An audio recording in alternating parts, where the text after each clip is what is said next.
How many of you guys had a great Memorial Day weekend? Right. And so, Isa, you're not here. You know what Memorial Day is because you've been here before. You've lived in the States and stuff. Do you guys celebrate anything such as that over where you're at in Malaysia? Yeah, probably, but I don't remember the name. We have so Oh, many celebrations here. So oh, many. oh, So many. good. Yeah. I mean, and so I'm sure. Yeah.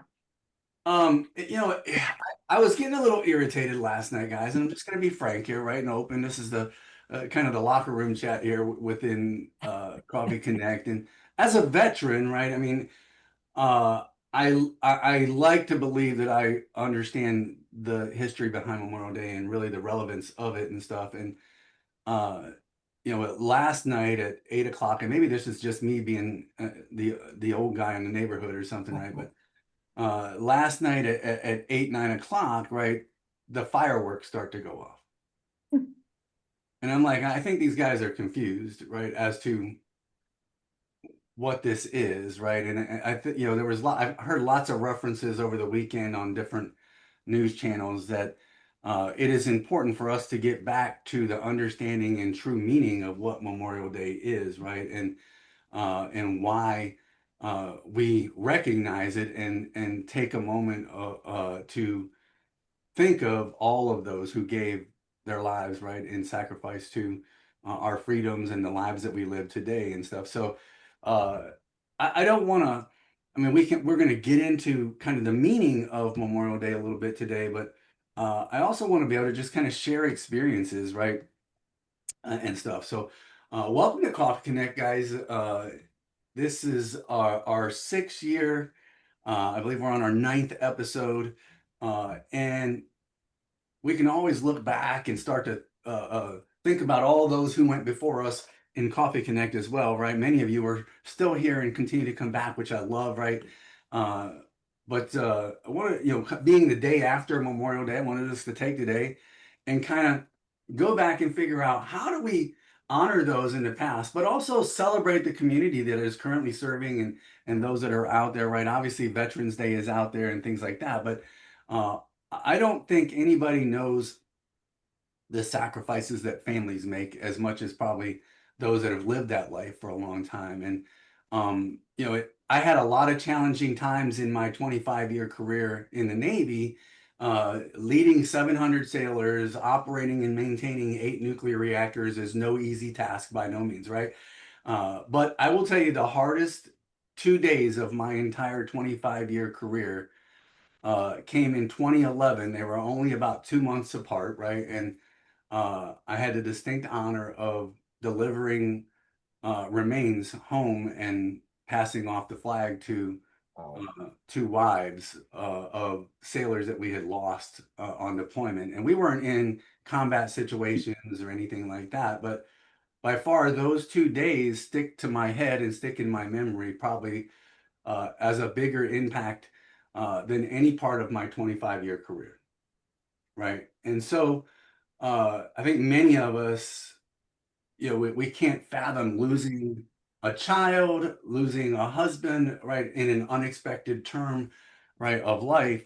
But it happens, and I think we often, and that comes in the second piece of this, right, the celebrating the community.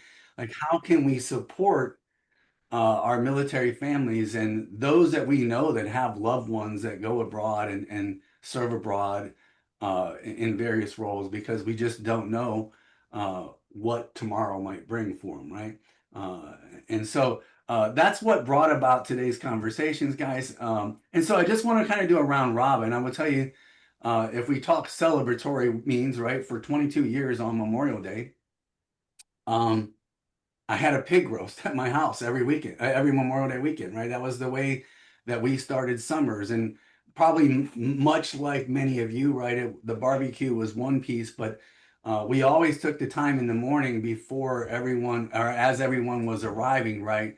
Because, well, most of the crowd at the pig roast, right, were veterans themselves, right? That we always took a time to have a moment of silence at the pig roast, right? To recognize that we weren't there just celebrating our achievements and accomplishments, but we were there really to recognize the sacrifices of those that went before us. And so my Memorial Day, the last one that I had that was a Memorial Day true pig roast in that reference, right, was my retirement ceremony. That was the last Mm. one that I had, right? And so by far those have a lot of memories in my mind as well, but from things that we did. But I will tell you, the more impactful one that I remember, right, is more recent. When we moved to Cincinnati, I got involved with the vet center here in Cincinnati, and every Memorial Day we would go over to uh, the cemetery over in North College Hill, in Arlington. Arlington. Yeah, it's been 2 years since we've been over there, and not the Arlington, right? But it's here in Cincinnati, guys, and they always have a big Memorial Day remembrance and stuff, putting on the flags of the on the tombstones and stuff, and it was such a great time for me to take my then 12-year-old and 10-year-old kids over there every year, right? That we participated in the flag placing ceremony and stuff. And so, um, we grew up doing that for the last 5, 6 years. And I think my daughter went last year by herself. Well, her and her boyfriend went over and stuff. But I think it's great to pass on those traditions and being able to just remember our fallen soldiers and sailors that are out there, right? So I'm going to pass the baton, Mr. Jared. Just share one of your Memorial Day experiences or what it kind of meant to you growing up and stuff, man. Oh, wow. Sorry, I just had to join on the phone because the connection's unstable over here. Memorial Day, I truthfully, I made a point out of dialing into this today, because, I've never really had anybody in my family that's, in the service. I've known vets, of course, but I've never really had that much experience, in kind of like living the lifestyle, that you're talking about there, Rodney. And I'll never forget, I think it was 2 years ago on Memorial Day, I joined up on this same meeting, post Memorial Day for Coffee Connect. And I thought it was one of the coolest things in the world, to be honest with you, because I just kind of sat there and said, wow. I mean, I just looked at some of the stories and some of the, things that people were sharing at the time. And I just went, wow, there's just, kind of a huge side to life here that I just have never really experienced. But I mean, and then you kind of look at the value of Memorial Day and, what it plays in, I guess, society and, into the US. And it's very, very impactful to hear veterans talk about past experiences and things that they've done and traditions that they've upheld with their families because of what they're doing.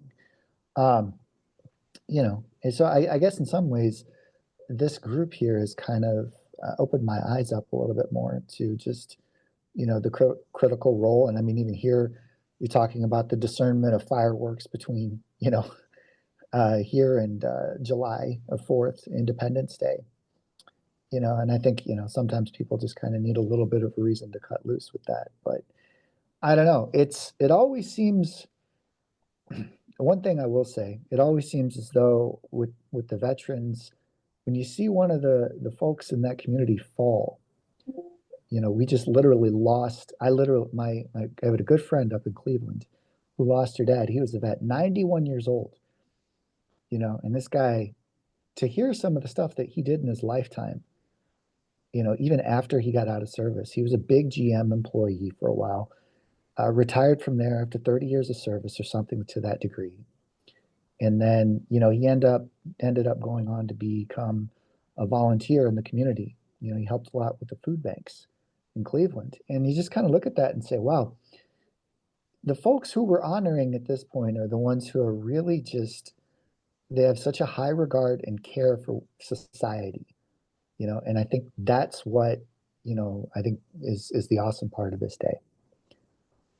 Sorry if that Awesome. was that long-winded? No, you're good, man. Pass it on. Pass the baton, buddy. Okay. I can't really see everybody on here, but how about Lamar? Thank you. This is a tough question because being the son of a veteran who fought in World War II and living the life of an Army brat through my, junior year of high school and then and then myself going to West Point and then being commissioned and serving my country. Every time Memorial Day hits me, I think of the ones I've known that I have lost. Okay. And in particular, I had two roommates at West Point that actually my first two roommates at West Point, and I lost both of them in their, well, one in his 50s, one in his 60s. So I use Memorial Day weekend as an opportunity to remember those I've served with, those I've lived with, those that I played with when I was a kid. And it's just it's a very important time for me. In the past, when I was younger, we would actually go to cemeteries and bring flowers to veterans. Awesome. Awesome. Pass the baton, Lamar, when you're done. I'm going to reach out to Jeff Hexter. Well, thank you. I honestly don't put a lot of thought into Memorial Day. I realize its importance, but it's not on my mind like it is for many of you.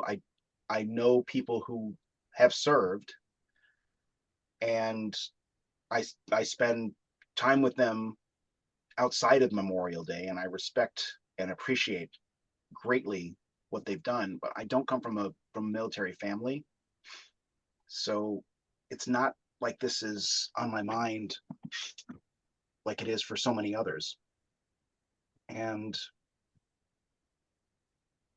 I don't like the commercialization that's happened to so many of our memorializing holidays.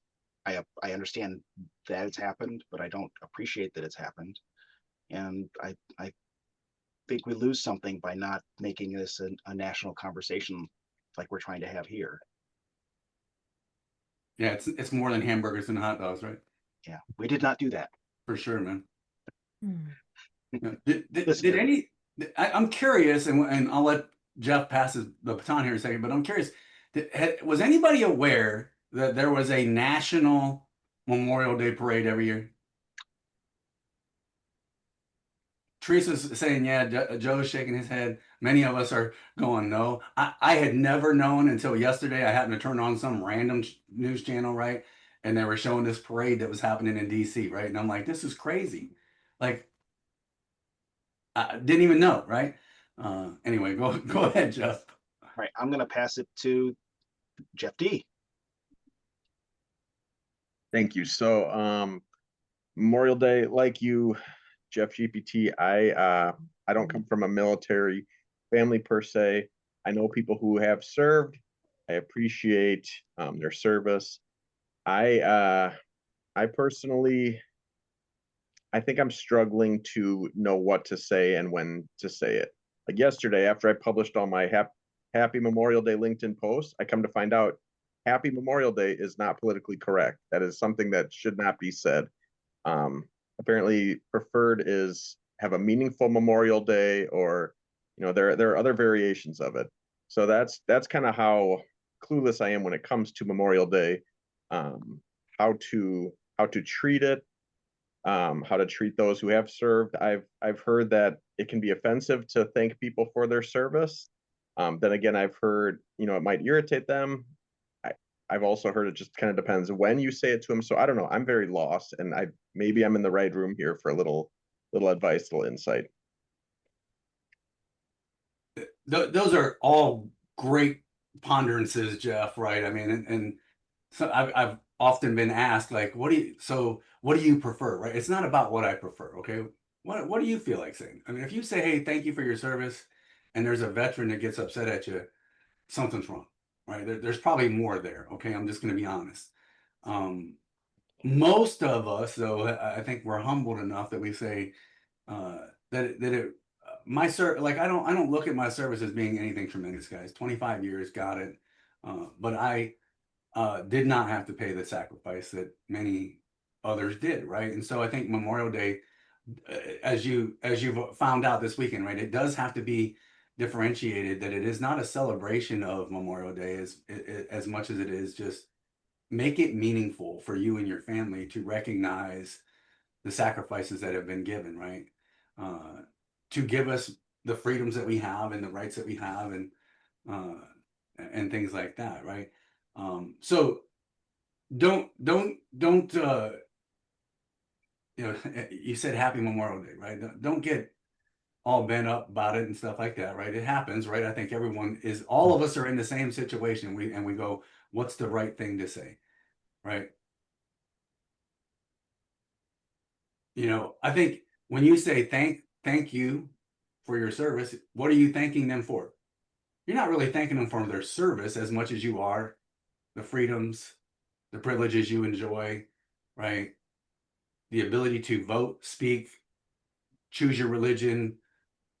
That's what you're thanking them for, right? So go ahead and pass your baton. I don't know if that clarifies anything for you, brother. I mean, but Oh, very much so. I appreciate it. I will pass it to Joe, the non-Monday guy. The non-Monday guy. I, like a couple others who preceded me, not from a big military family.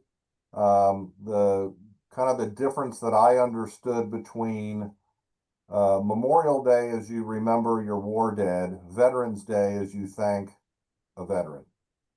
That's kind of the way that I understood it. And so that's and I told a couple people happy Memorial Day yesterday too. So I guess if I'm you know if I'm in the wrong there, but they wished me one back, so I don't think it could have been all that bad. But I've been blessed that I've not known anyone who has passed in war, but my father served at the end of World War II and then until like 1948. And my godfather was in Korea. And to hear some of their stories is um, crazy. My godfather was at the Chosin Reservoir in Korea, which is for those of you who don't know, there was like freezing temperatures and basically like 7 out of 10 guys who went in either got killed or got wounded, and he fortunately only got wounded. But to hear some of those stories. And this is shifting gears a little bit. This has nothing to do with Memorial Day, but one of the things that we do in the Knights of Columbus is after Halloween, we get the discounted Halloween candy on sale, and we take it over to the USO over at the USO lounge over at CVG over at the airport. And so, you know, current vets or current military who are coming through and using the USO lounge at the airport get like candy bars or gum or whatever. You know, they put those out for free, and we do support that year round. We have several guys who volunteer over there. So that's kind of something you can do for current military, not necessarily for those who have passed. And I will, so all of us rude guys went first, and so now I'm going to pass it to a lady, and I'm going to throw it down to Julie Meyer. Hello. This is a hard question to answer in that I don't have any military in my family, and that distance or otherwise, about the closest is a firefighter. They're probably black sheep of the military area, but they do serve. One of the things that I always try to put in my event list is to put like a little history or something about a holiday, especially a national holiday. And I had the same trouble as some of the others about, you know, I didn't want to say Happy Memorial Day because it doesn't seem politically correct. But I put it Honor Memorial Day. I thought that it was a better phrase. But originally it was called Declaration Day, and from the early tradition of decorating the graves with flowers, wreaths, and flags, and that was the remembrance for those who died in service to our country. So I think that, um, you know, I I have a really good friend of mine who I just happened to see this weekend, and we just lost a huge friend to both of us in a car crash on Friday, and he didn't know, and I let him know, but somehow the conversation all went into the veterans area because he works for the veterans, and I'm always listening on the news of how we're treating the veterans. I just think they've always gotten a raw deal all the time and stuff. So I think of veterans not just on this one day, but all throughout the year and stuff. I have a very good friend who does the honor flights, and I've gone down there sometimes for the honor flights and check those out. Our volunteer group, Tri-State Volunteers, a lot of times we've made donations so that we could send care packages to active military now, to pay the postage. People would always get these, boxes and stuff, but then they wouldn't be able to mail them because they didn't figure out that they had to go get the postage and mail the stuff out. So I think it's just one more day to set aside. And if nothing else, just say a little prayer for all the ones that have gone. So I'm going to throw it to Diane Kinsella. Wow. Well, first, let me say that it is an honor and privilege always for me to be with people who have served our country so well and protected our freedoms. I am the daughter of a man who served during the Cold War. So his service is not really recognized, although every other class, as he was coming out of Aberdeen Proving Ground, was going to Korea or Germany. And so, and in his ancestry, people came to the United States from Germany to escape military conscription there. So my dad's the first one to serve here. He also had gone to Culver Military Academy in Culver, Indiana, which is where I then went for high school. And so Memorial Day is a really big thing. And if I may, I'd love to share a couple of pictures. May I share my screen, Rodney? I think so. You can. Okay, so just to explain, every single Sunday of my high school, we had a military parade that included worship. Are you seeing the chapel? Yep. Okay, so this happens to be this past weekend, retired Navy Commander Mark Hone, class of 87, and big ceremonies every year at Culver with a big parade every single Sunday with full military garb. It was an junior ROTC school. When I was there, it is not now, but we still have the tanks. We have a Black Horse Troop that marches in inaugural parades. And this is part of the flag ceremony in the chapel. You walk into the chapel and it is in the foyer, completed the year my dad graduated. Every name of every alum lost in defense of our country is on display by era, and it's phenomenal. Oops, wrong way. That's the chapel in the background, and this is battery blowing the cannons during the parades. So for me, Memorial Day's really important. I'm old enough to remember going to the grocery store and having the poppies. Does anybody remember those? And it's always been a big part of life for me. I have many, many of my classmates who went on to service academies and then into service. And we've lost some, but not many, thankfully. And so it's a really significant. And I still say Happy Memorial Day, because happy are we who get to say that we have people in this country willing to do what they are to keep us free. Absolutely. Pass it on. Pass it on. Oh. How about Teresa? I'm the daughter of a World War II vet. He was a combat medic, and he was so proud of that. That was one thing that he would talk about. He didn't talk about what happened a lot of times, but that was one thing he was so proud about. So proud of. And my mother was a cadet nurse.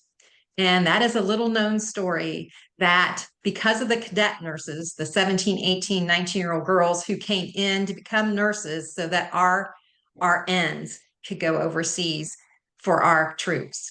So the cadet nurses are the unsung heroes of World War II. And something I still don't think they get the recognition that they deserve. But that's life. But I did want to share, and you mentioned the poppies, Diane. I went for the first time to the Poppy Festival down in Paris, Kentucky. I have never done that, so it's first time, and it was so incredible that it's a regular farm, but they leave one field open to plant poppies in all different colors all over the place. It's just amazing. It's the most beautiful field of poppies I've ever seen, and how wonderful that they open it up Memorial Weekend to share that with everybody. And it was truly an incredible sight. Wow.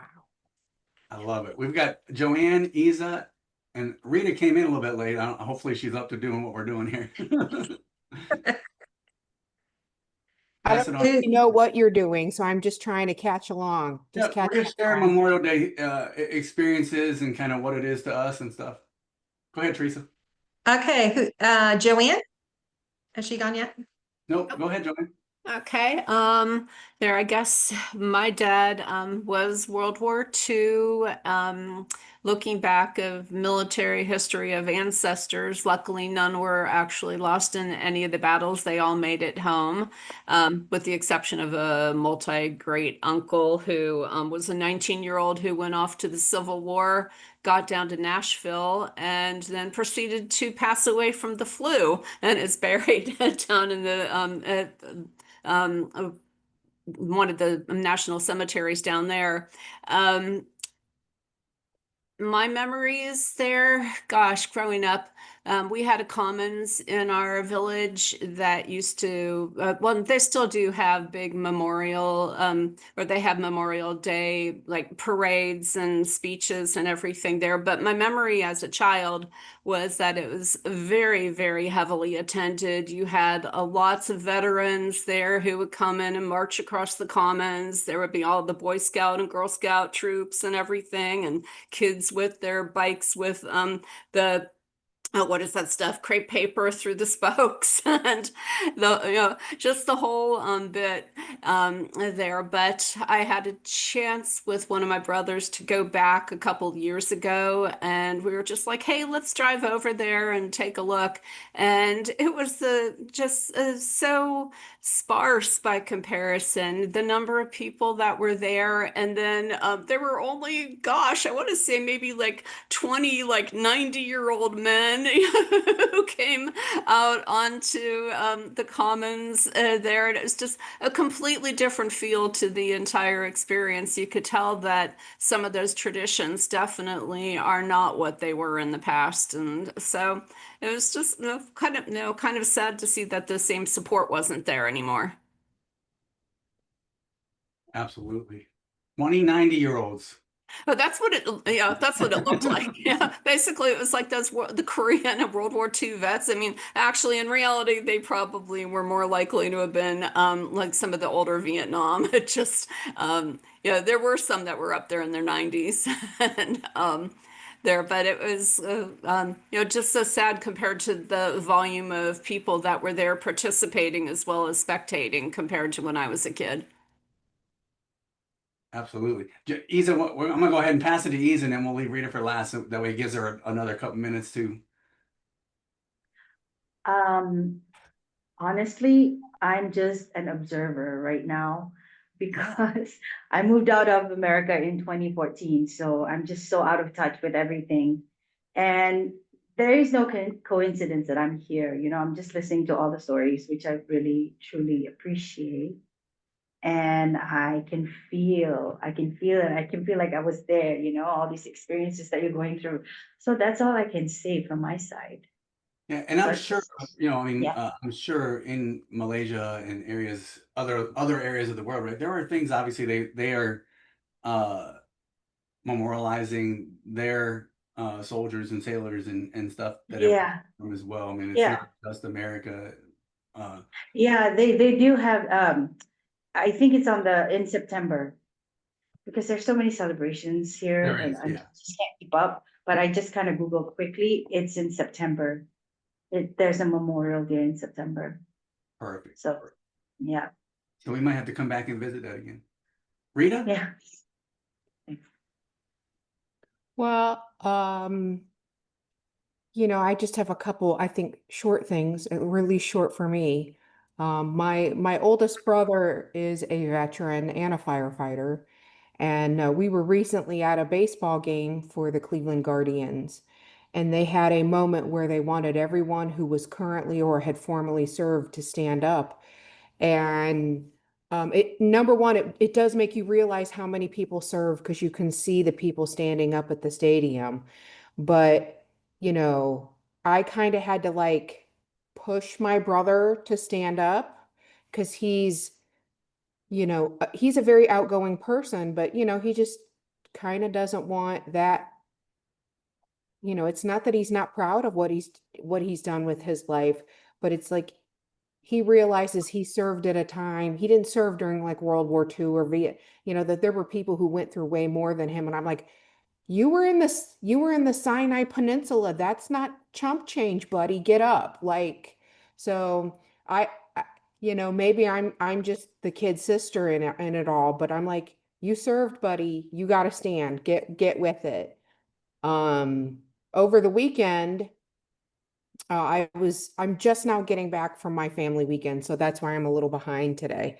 But over the weekend, on Sunday, we went out to the family uh, cemetery and we put out flowers and flags.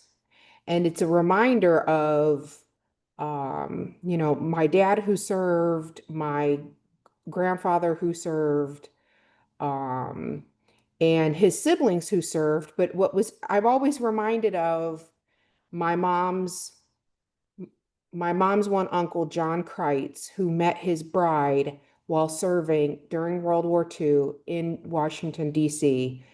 She was in the WACs and she drove a car and she drove a general around Washington, D.C. as her service. And she was, I don't think she was widowed extremely young, but you tend to think of people during certain generations being a certain way, and she just really wasn't. She was driving until they literally ripped the keys out of her hands, and she was so excited when the highways came in because she was from Pennsylvania. She was from like I think a family that was mostly a British immigrant family. And she was always so excited because she would drive from Akron over to Pennsylvania to visit her family for various holidays. And so obviously her service during wartime found her a husband, found his family. She kept her family, but it gave her those skills, that gave her independence her whole adult life. And I just remember her being this amazing lady. Awesome. And I've got five uncles, Rita. I'm with you on that. They all found their wives, I think, overseas. And stuff. Uh, but I mean, and their stories obviously are amazing and stuff. Guys, I started out, we obviously are going through Memorial Day, but I think part of the day, what I wanted to get across was the second side of this, right? Obviously, those that are left behind when that ultimate sacrifice is paid, right? Uh, Often struggle, right, to figure out what their place is and how do they get along and how do they move forward. Now, the good news is Isa's going to follow us up next week with Pain to Power, which is amazing because we're talking about all this loss and stuff today, right? She's going to give us some tools next week in her talk, right, on how we move forward and how we lift ourselves up and get moving in the right direction, which is awesome. But I want to wrap up today, and we're going to go to a breakout room here in a second, right? And just talk about how can we offer support? How do we provide support? How can we get the resources out there? You know, Rita said her brother has a hard time standing up or doesn't, you know, didn't want to be recognized or whatever that case it is. Guys, there are veterans out there all over the place that feel the same way. And it's a lot of different reasons, right? We can all acknowledge the fact that Vietnam vets were not treated kindly at all when they came home, right? Let's just say that, right? And then, uh, you know, that follows a stigma for a long time that there were several other veterans that just refused to get help, refused to get the support that they need from a medical standpoint and things like that. And if you run into a veteran, I had a training this past week with my team. I said, if you run into a veteran, uh, and uh, and you get to talking to them, it's you can't just ask them, hey, do you have VA disability or are you getting any kind of VA disability or anything, right? But I would ask them to educate you. Hey, educate me on kind of, you know, what are your benefits? What are the things that the government's doing for you or that are, you know, the VA is doing for you? Let them talk to you about it. If they say, I don't go to the VA for anything, peel the onion back a little bit, right? Ask them why. What's stopping you from going getting benefits that obviously you deserve, that many of us are grateful that you did your time and served us, right? What's stopping you, right? One of our goals has to be as a community is to get those guys and gals into the VA, right? And start getting the help that they need, not only from a psychological standpoint and mental standpoint, but physical standpoint, right? I love my VA hospital, okay? I love Cincinnati VA. I won't give them up, right? I mean, I'm on several meds. I don't pay a dime for them, okay? You know, and I'm not bragging on that, but there are benefits that are useful, you know, and that doesn't even include the monetary allowance that I get from a VA disability standpoint, right? Those guys and gals deserve that, right? They deserve to live a life that is productive and can be meaningful to them again, right? And we all can help that, but it ain't going to be a matter of you just going, you need to go get your benefits, right? You got to peel the onion back a little bit and help them understand or help you understand why they're not progressing with that, right? And then by all means, I will always offer support. If you say, hey, I got a veteran maybe you can talk to. He's pretty cool. He's laid back, right? Uh, he's happy to chat with you.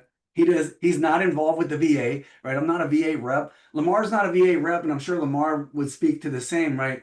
If you've got a veteran that is just struggling to go get the help that they deserve to have, right? I would love to chat with those folks. So I want to go to a breakout room and just kind of share not only for the veterans, guys, but what support can we provide families, right, in making sure that if they're going through that time, right? I will tell you, my mom's gray hair that she has probably came from every bit of 25 years of service that I provided, right? Because I was the youngest, first of all, and then I was the first one to move out of the house, right, and leave and not come back, I should say, right? And every time she calls me or I would call home, right, I was the I'm good, I'm fine, right? Don't worry about me, right? But that's hard for a mother not to worry or not to care. As well, a wife, right? I remember when 9/11 happened, I had literally just hung up the phone with my wife because September 11th is my birthday. I called home. I said, hey, I just want to get a happy birthday wish from you, babe. Talked to her for 5 minutes or so, hung up the phone, went down into the berthing, and the second plane was about 2 minutes away from hitting the World Trade Center. Right? For the next 30 days, because we had no email, no phone after that. They cut all communications off, right? My wife was answering calls from family members. What do you know? What'd you find out? What? Yeah, listen, she only knew what everybody else did, right? Watch CNN, right? Right? That was not the support she needed, right? And so how do we provide support for our family members or our military family members and stuff out there so that we can help get them through those crisis moments, because there's going to be many of them yet to come in the time, right? So awesome. Awesome. So I think, and she's going to give us some more wisdom next week, right? But I think she wrapped up some things in our conversation, guys, in our group, uh, that really talked about allowing people to grieve. Just let them grieve, right? We got to let them grieve when we have losses and things like that. We can't prevent things from happening, right? Uh, but the most important thing you can do, and I think we do it very well here in this group, right, is just let everybody know I'm here if you need me, right? I'm here whenever you need me. And that doesn't mean necessarily that you have to have a child that's off to war or anything like that. That's all the time, right? That characterization of our lives and our friendships and stuff should never change, regardless of who we're with or what we're doing, right? Any thoughts or things that you learned or things that you discussed in that last conversation, guys, that you want to share? I'm going to ask Teresa to share her experiences and a possible. Yeah, I will. My father, as I said before, is a World War II vet, and he passed in 2021. But toward the end, we reached out to the VA to see what kind of benefits and things were available to them. And it was nothing, it was red tape. And as I said, it was so frustrating. We said, oh, forget it. We had enough other issues at the time. But as Lamar said, get your veterans plugged in now before they need the benefits. And so if you're running into veterans, how are you plugged into your VA? How are you keeping up with the VA is a great way to start that conversation. And I tend to run into veterans frequently for some reason. So it's definitely something that I will share with others so that they don't have the same experience I do. So get plugged into the VA now before you really need them. Yeah, law of attraction is true. Okay, it happens, guys. 'Cause I'm the same way, right? If I'm out and about and it's on, so all of a sudden they're like, "Oh yeah, I served in the army or whatever," and although we're only supposed to be like 1% of the population, right? That served, but everybody I run into was in the military, right? Yeah. Law of attraction. That's all that is, right? And so, hey, I appreciate all you guys sharing today, right? And stuff. There is always things that we can do, obviously, just to be good friends to people and stuff. The biggest highlight, and I think Teresa hit it there, and I hit it before we went into breakout, right? It's just if you run into a veteran, right, peel that onion back, ask them, right, hey, are you plugged in? Are you getting your benefits? Why are you not getting your benefits? Let's figure out how we can get your benefits or what we need to do. My father-in-law was a Vietnam vet, guys. We lost him as well, Teresa, in 2020. Thankfully, it wasn't due to COVID, right? It was bird keeper's lung. Basically, him and his wife where they raised exotic birds, and there's a dander or a protein in the dander of uh, various exotic birds, right, that can get in the air and get airborne. On top of that, I mean, he was exposed to Agent Orange. He was a drywall guy for his entire life, right? He worked drywall and stuff. You can only imagine the dust that he's inhaled over the years and stuff like that. On top of this bird keeper's lung thing that he was diagnosed with, ultimately that uh, was the cause of death, right? But and up until 2014, he had not received any benefits. He had not thought about going to the VA, right? And I was getting out in 2015, and I had learned all this great stuff about because we go to classes and stuff when we're getting out. I'm like, you need to go get your benefits, right? And he went to the VA finally after a bunch of agony, right? Uh, and got his disability rating. He was getting free VA health care at that point in time. There was all kinds of things that were a plus, but unfortunately, again, we lost him in 2020. He should have been getting those benefits and getting that care, more importantly, the care, right, for 30 years, right? Had he been getting that stuff for 30 years, he may not have felt like he needed to work until, because he passed away at the age of 72, right? He may not have felt like he needed to work until he was 70, right? He might have been having some time to actually enjoy his life a little bit and live a little bit better quality of life and all kinds of things. So get your veterans plugged in. And more importantly, keep them in your thoughts and prayers and their families in your thoughts and prayers every step of the way, right? Not just on Memorial Day. Go out there, guys. Have a great week, all right? And remember, I love you guys. Rodney, can you post next week? Can you share? Oh yeah. Oh, actually, Isa's here. Just give us, Isa, if you can